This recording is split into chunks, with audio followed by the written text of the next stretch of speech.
If you like to see how I achieve this high puff in under 5 minutes, stay tuned for my details. Okay, so I find it that I always get my best puffs on old hair. This will be on a day 2 wash and go. So you'll need a hair tie cut in half, a hard brush, and your choice of gel and a scarf. So you wet the brush. Because your hair is dry, you will need to re-wet the perimeter of your hair so it can lay down when you're brushing it and applying the gel. This will give you the sleekness that you will want to achieve. And I just do this in the front and the back, repeating the same steps, wetting my brush and brushing it up.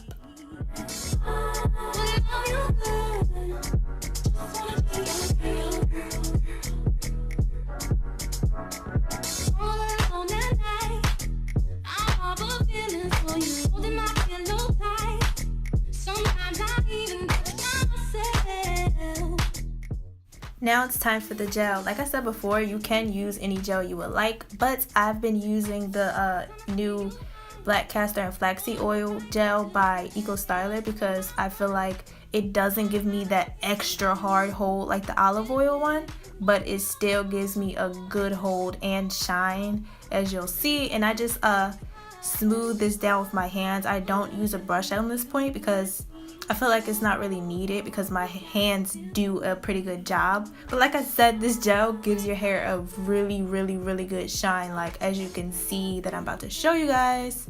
I love this gel. Probably one of my favorite gels when doing a high puff now.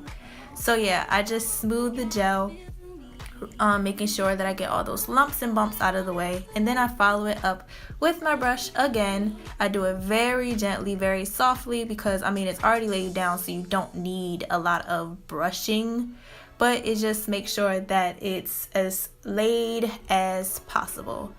Following that, I take my headband, I tie that around the back of my head, tying it around my ears, and I tie it across my forehead. I do 2 knots, and I do it as tight as possible because you want your puff as secure as possible, really.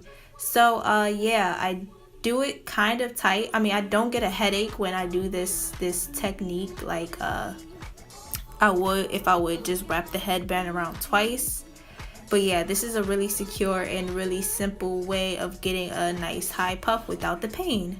So yeah, I push it back, making sure that it is where I want it to be, and I just readjust my puff, really fluffing it and picking it and making sure the shape is where I want it to be, fixing some curls. Oh yeah, and you will have some ends hanging off from where you tied the knot at. You just tuck that away, and yeah, keep readjusting your puff and all that as much as you want, or push it back if you want, move it up if you want. It's pretty simple.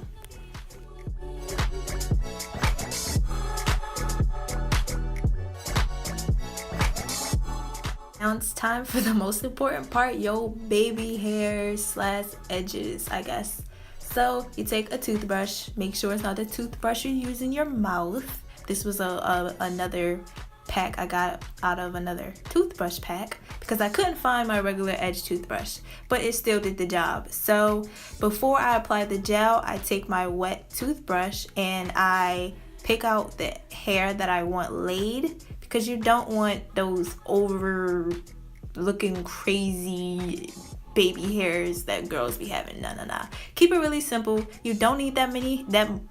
You don't need that much hair out, really. So yeah, and I just keep going over it with my brush, and then I'll just take a little bit of gel to hold them down. You can follow up with a satin scarf, but my hair literally like laid in place as soon as I did this. This gel is also a very good edge control, ladies. So yeah, I just go back over it with the brush, making sure they're as laid as possible, and that's pretty much it. When I see Okay, so this last part is pretty optional if you want, but I always like the little curl on the side of my head. It gives the look like a finished look. So you just take a piece of hair out, take some gel and coil the hair around your finger, and you'll get a nice little cute perfect curl. That's pretty much it. Thank you guys for watching, and I hope you guys enjoyed.